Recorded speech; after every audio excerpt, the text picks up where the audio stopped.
초고령 사회로 접어든 시대, 노인은 더 이상 나약하지 않습니다. 시니어에 집중해야만 기업이 살아남을 수 있습니다. 고려대학교 고령사회연구센터에서 센터장을 맡고 있는 이동희입니다.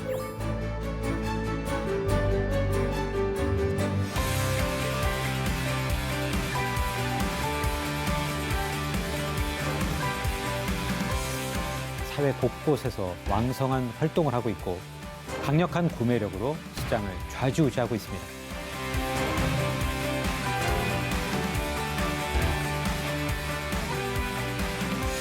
(5070) 시니어 트렌드를 분석합니다.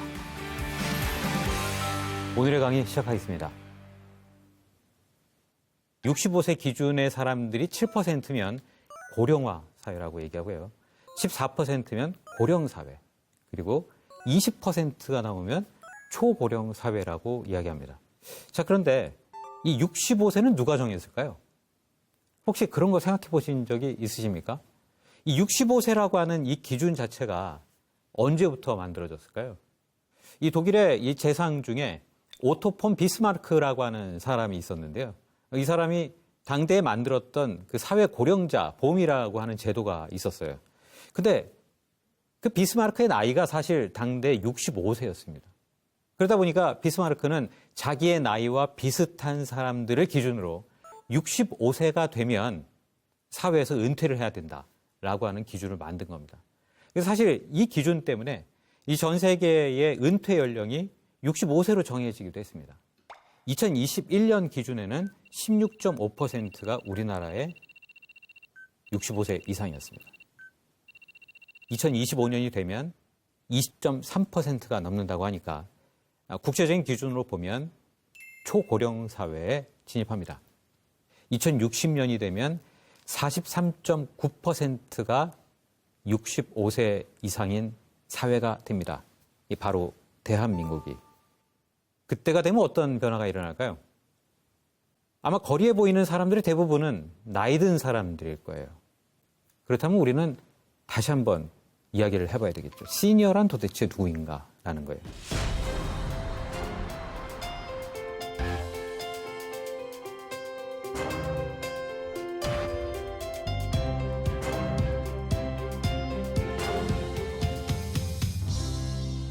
우리나라에서 통설적으로 이루어지고 있는 그런 세대 구분에 대한 이야기부터 먼저 시작해보죠. 자, 먼저 산업화 세대가 있습니다. 산업화 세대는 1940년부터 1954년까지 이 태어난 사람들을 산업화 세대라고 하죠. 1차 베이비 부머 세대는 1955년부터 1964년이죠. 그리고 2차 베이비 부머 세대는 1965년서부터 1974년이죠. X세대는 1975년서부터 1984년에 태어난 사람들을 이야기하죠. 밀레니얼 세대는 1985년서부터 1996년에 태어난 사람들을 밀레니얼 세대라고 합니다. 이 Z세대는요, 1997년부터 2009년에 태어난 이들을 Z세대라고 일컫기도 합니다. 이 마지막으로 알파 세대가 있는데요. 알파 세대는 2010년에 태어나서 2024년까지 태어날 사람들, 이 사람들을 알파 세대라고 합니다. 근데 중요한 것은 우리나라의 세대 구분과 그리고 일반적인 경제 경영서, 특히 이 번역서에서 볼 수 있는 세대 구분은 좀 약간 달라요. 왜냐하면 미국 같은 경우는 우리나라 세대보다도 조금 더 빠릅니다. 왜냐하면 2차 세계대전이 끝난 다음에 태어난 사람들을 미국에서는 베이비 부머라고 부르기 때문에 2차 세계대전은 1945년부터 1965년까지 태어난 사람들, 이들을 베이비 부머라고 이야기하는 경우가 많이 있습니다. 근데 이 베이비 부머들은 전 세계적으로 인구가 굉장히 많습니다. 그렇기 때문에 지금 비즈니스의 주역이 되고 있다, 이런 얘기를 하고 있긴 한데요.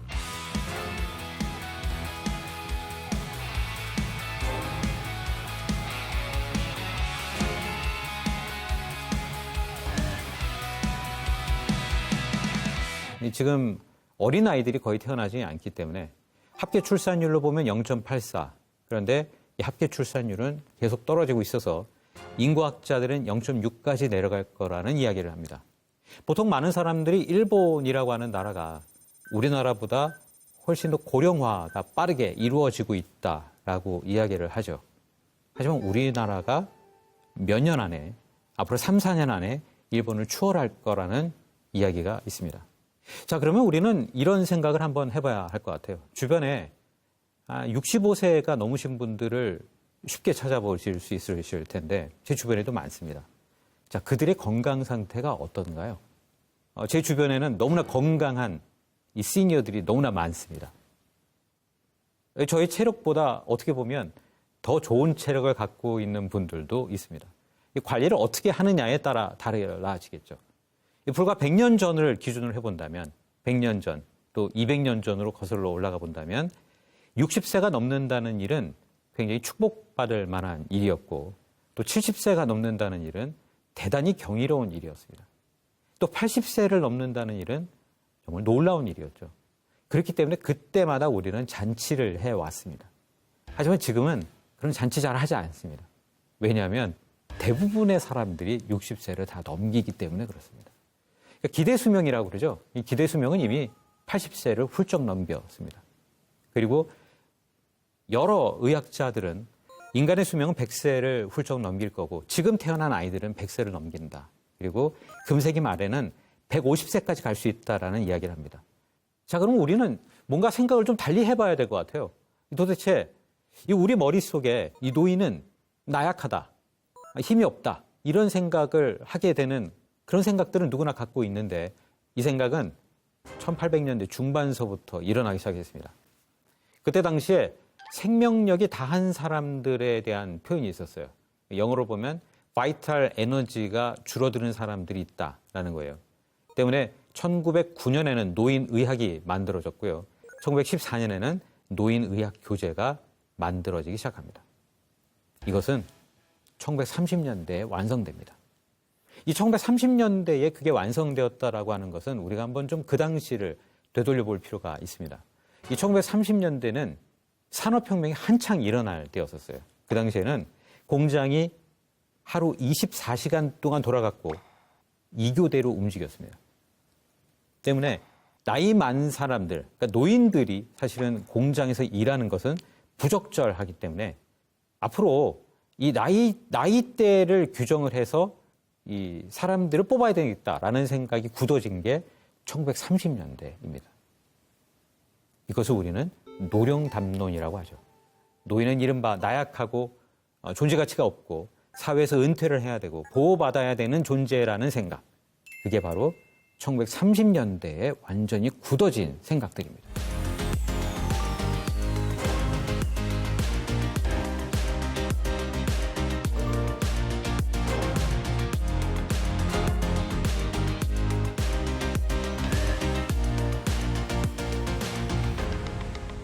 이 데이비드 브룩스라고 하는 뉴욕타임즈의 유명한 칼럼니스트가 있죠.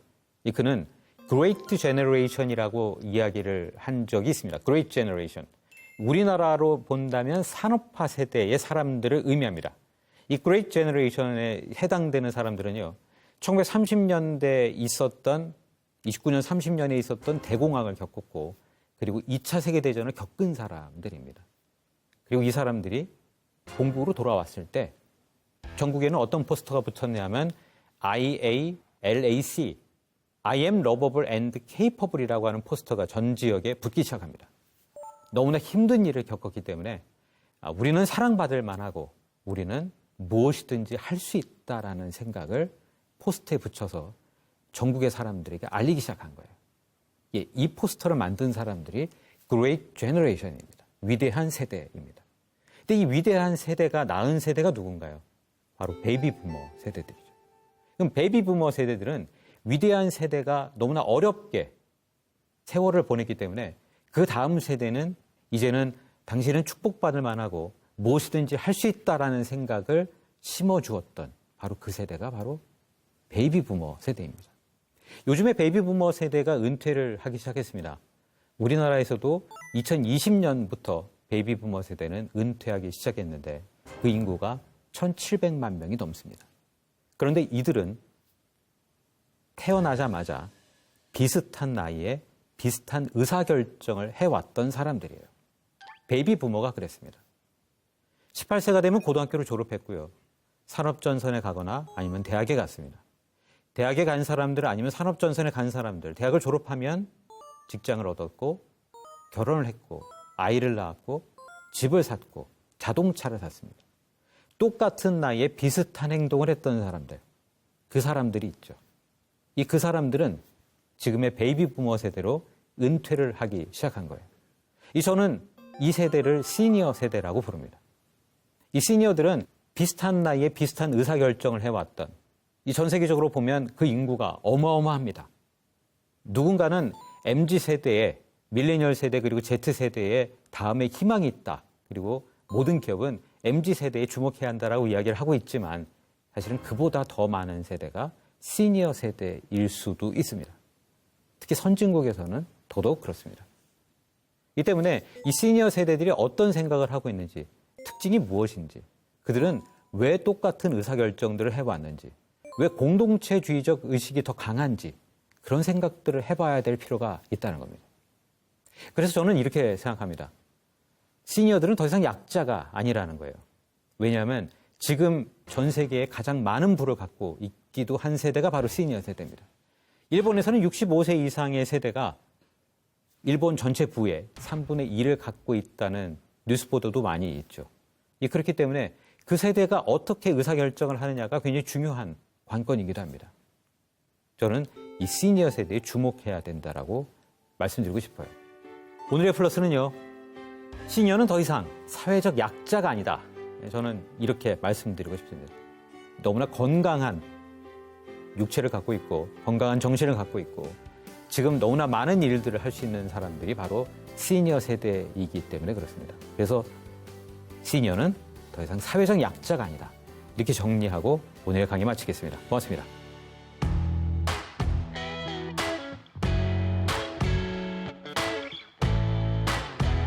It's like I never loved you, like I was never gonna